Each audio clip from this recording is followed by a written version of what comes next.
There are three methods to close up this back shoulder bodice dart, and in this video I'm going to explain how to do each method and when you would use each method as well.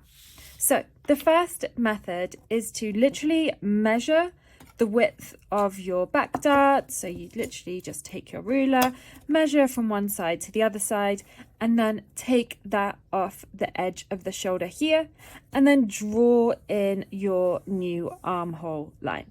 Now this is good if you're doing styles which don't have a super fitted design and they're more of a casual fit, because it won't really affect the fit much.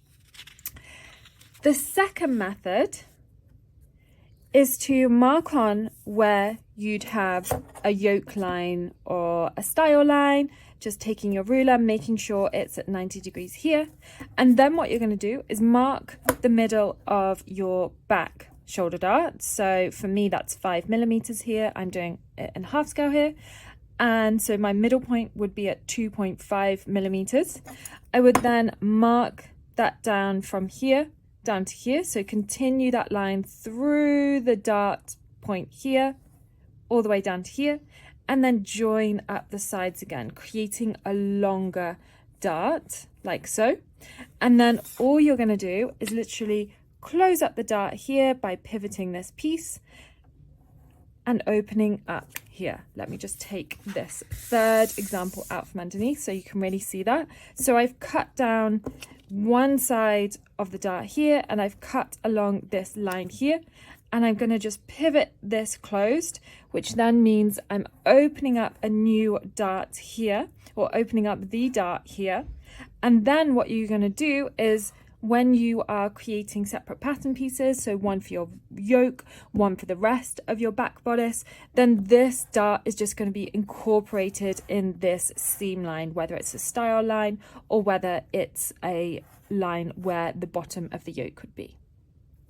So for the third and final method, it is a combination of those two methods, and this is best used when you are creating more fitted designs, because the fit of this will be better.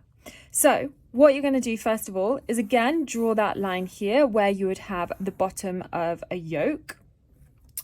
Then what you want to do is mark your middle point of your dart here, and then taking your ruler, lining it up from the middle point through that dart here and just marking where it comes to along this line. You're then just going to join up your new elongated dart. Then what we want to do is cut down the middle point here and cut in here. And I like to leave my paper attached slightly so I can really easily pivot this. And then we're just going to pivot closed half of this dart. So I'm just going to move this edge here so it comes onto this line here, like so. And then you'll see a slight gap has opened up here.